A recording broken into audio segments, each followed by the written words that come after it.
السلام عليكم ورحمة الله وبركاته. حياكم مولاي أحباب، أهلا بكم أحمد صالح وبلقاء جديد في صناعة المحتوى الاحترافي في برنامج مايكروسوفت باوربوينت. بلقاء اليوم رح نصمم لوحة خيارات انفوغراف من 5 خيارات بأشكال دائرية، ورح نعدل على مخططات سمارت آرت. مباشرة رح نبدأ بالعمل بعد ما أطلب منكم لطفا وتكرما التفاعل قدر الإمكان وضغط مفتاح اللايك وترك التعليقات وتعمل مشاركة لهذا الفيديو، وأيضا بقدر تفاعلكم أقدم المزيد. كنت باللقاء السابق قدمت نموذج تمبليت لحضراتكم كفيديو دعائي عن مشروع متكامل في برنامج باوربوينت بيتكلم عن تصميم قالب احترافي لتقرير تفاعلي فينا نقول بواجهة مستخدم تطبيقات الويب بأزرار تفاعلية 100%. فبصراحة التفاعل كان أقل مما توقعت، فتكرما التفاعل على الفيديو حتى نبدأ بسرد هذه الأفكار لحضراتكم. خلونا نبدأ مباشرة يا أحباب بلقائنا لهذا اليوم. راح انقر باليمين ومن تخطيط راح ناخذ شريحة فارغة وراح اتوجه الى قائمة الادراج، وفي عندي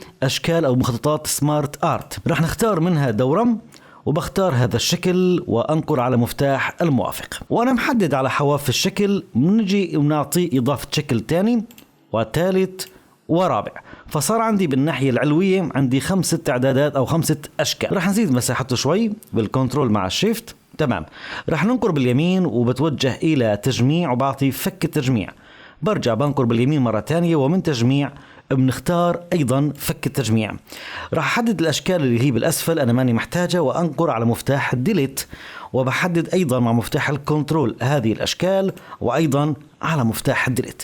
نرجع بنحدد الدوائر البقية الموجودة، بضغط كنترول مع شيفت من الكيبورد وبنعطي تكبير بهذا الشكل يا أصدقاء.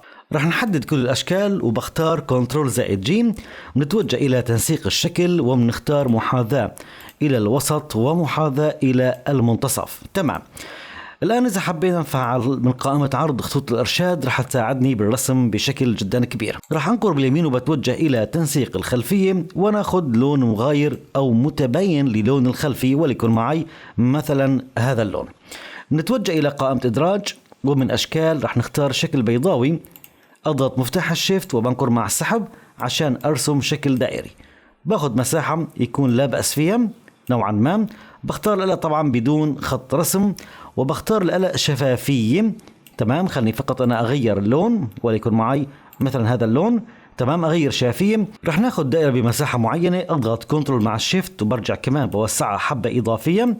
تمام، عشان تكون معي باقتطاع بمساحات تقريبا متساوية من الدوائر. رح نفك التجميع عن الدوائر وبرجع بتوجه إلى قائمة الإدراج ومن أشكال رح نختار القوس الممتلئ، بضغط مفتاح كنترول مع الشيفت وتقريبا من منتصف الدائرة برجع بنقر مع السحب عشان أرسم تمام قوس ممتلئ مثل ما أنا شايفين، وبحاول يكون على تطابق مع الدائرة بالضبط.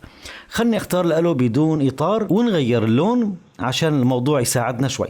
هذه المقابض بتساعدك يعني انه نحن نضيق الإطار او نوسعه، وايضا نمد كمان بالتفافه لأي زاوية انا بحتاج يكون عندي، فانا بختار بهذا الشكل. رح نحدد الآن الدوائر مع مفتاح الكنترول وباخذ منها نسخة ثانية بالكنترول زائد دي وبطبقهم فوق بعضهم البعض وبختار الألون بدون إطار. وأنا محدد على الدوائر أضغط كمان مع مفتاح الشيفت وبحدد أيضا القوس الممتلئ اللي أخذناه، وبنتوجه إلى تنسيق الشكل وبنختار من دمج الأشكال بنختار التجزئة. الآن هذه المساحات المتبقية عندي إياها من بعد التجزئة بقوم كلها بإزالتها. بحدد وبناخذ مفتاح الديليت. بنحدد الدوائر الآن اللي هي أساسا بالخلفية مع الدائرة الكبيرة، وبختار من تنسيق الشكل أول شيء بتأكد أنه هن كلهم بدون إطار، ومن دمج الأشكال بنختار عندي التجزئة. بحدد الجزء المتبقي من الدائرة الكبيرة وبنعمل مفتاح الديليت بنختار الإزالة. بنحدد الأشكال المتبقية من الدوائر وأبدأ باختيار لون آخر للألون، وليكن عندي اللون الأبيض على سبيل المثال مبدئيا. بنحدد هذا الشكل من القوس مع مفتاح الشيفت أو الكنترول والجزء المتبقي من الدائرة، ومن تنسيق الشكل بنعمل عملية الاتحاد. نرجع نختار الشكلين هدول وأيضا بعمل عملية اتحاد أي دمج. أيضا نفس المبدأ بنعمل عملية اتحاد للأشكال المجزأة برجع بضمها وبساويها شكل واحد. نتوجه إلى قائمة التصميم، وعندي أيضا من نافذة الألوان ممكن أختار أي عائلة لونية ممكن أبدأ بالعمل العليا، وليكن عندي مثلا هاي العائلة. بنحدد الشكل الأول مع القوس المتبقي يعني بالمسافة بين الشكلين، ونبدأ بالتعبئة بلون معين وليكن هذا اللون. برجع بختار الشكل الثاني مع القوس المتبقي بين الشكلين وبنختار اللون التالي. نرجع نفس المبدأ، بنحدد وبنختار اللون التالي، وبعد لمنا هذول الشكلين وبنختار اللون التالي، وأخيرا عندي هذا الشكل وبختار اللون التالي. تمام. ما تبقى من الأقواس بقوم بإزالتها ما بقيت أنا محتاجها. بنحدد الجزء الأول من الدائرة الكبيرة مع الشكل الثاني، وأختار كنترول-G من الكيبورد، أو أنك تنقر باليمين وتختار تجميع ومن ثم تجميع. بنعمل جروب لهذه المجموعات، بعملها على شكل جروبات، كنترول مع الجي وأيضا كنترول مع الجي. بحدد جميع المجموعات مع بعض البعض، وبتوجه إلى تنسيق الشكل وبنختار ظل إلى الأسفل. هذا هو الظل. إذا حبينا نقلب الشافية شوي ونزيد بالضبابية، أعمل تناثر للظل بشكل جميل للغاية.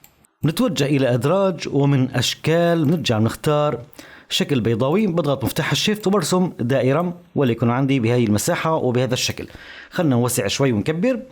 تمام. ونصغرها كمان حبة، نضعها بمنتصف الدائرة العلوية بهذا الشكل. بختار القلم بدون إطار وبنخلي التعبئة تكون عنديها باللون الأبيض، وأيضا بختار الألا يكون في عندي ظل إلى الأسفل.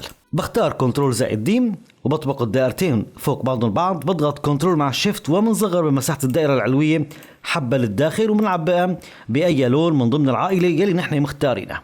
بنحدد الشكلين مع بعض البعض وبضغط على كنترول-G عشان يكونوا معنا جروب واحد. كنترول مع الدي بنعمل تكرار وبسحب لحتى نبدأ بوضع أماكن للتعدادات بهذا الشكل يا أصدقاء. وأيضا مفتاح الكنترول وبنكر مع السحب، وأيضا مفتاح الكنترول وبنكر مع السحب عشان نحن نضع أماكن للتعداد. بنتوجه إلى أدراج وبنختار من أشكال الوورد آرت أحد الأشكال، وببدأ بكتابة الرقم 1، بحدد عليه وبتوجه إلى الشريط الرئيسي. نختار بولد ومنشيل الظل ومنلون باللون الأبيض ومنصغر حجم الخط بما يتناسب مع التعداد. خلنا كمان نتأكد. جميل. منصغر كمان حبة. أضغط مفتاح الكنترول وبنكر مع السحب لحتى أبدأ بترقيم رقم 2. أيضا بضغط كنترول وبنكر مع التحريك، ومن رقم 3 أضغط كنترول وبنكر مع التحريك وبنختار 4. أيضا بضغط كنترول وبنكر مع التحريك وبنختار 5. رح نتوجه إلى أدراج ومن أشكال رح نختار الشكل البيضاوي. أضغط مفتاح الشيفت وبنكر مع السحب عشان أرسم معي دائرة بهذا المكان. بختار الآلة طبعا بدون إطار رسم، وخلني أعمل شوية تدرجات لونية لها. فبتوجه إلى تنسيق الشكل، عندي تعبئة متدرجة، خلني ألغي وأترك فقط لونين. عندنا اللون الأبيض وليكن، واللون الثاني يكون من نفس العائلة. إذا حبيت أنك تغير الزاوية الموضوع جميل. الفكرة بتوجه إلى التنسيقات وإلى الظل، ونختار ظل من الزاوية لكن بشكل داخلي، ظل داخلي من أحد الزوايا.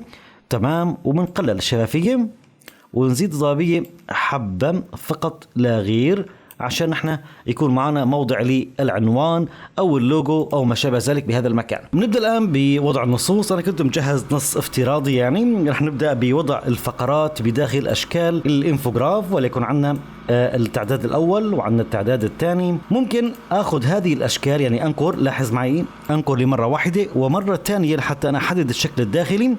ومن خيارات الظل بنختار أيضا ظل إلى الداخل ويكون عندي إياه من اليسار، ظل الداخل.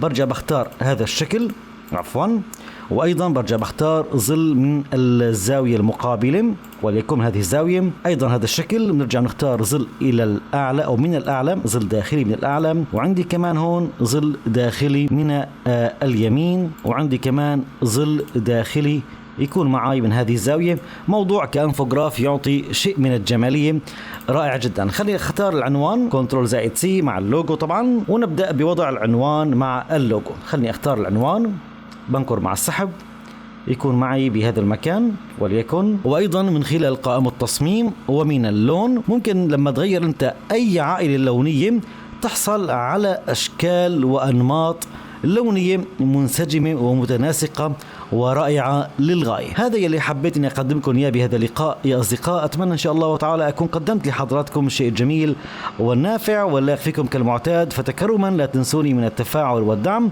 تجزوا عني كل خير والقاكم على خير، والسلام عليكم ورحمة الله وبركاته.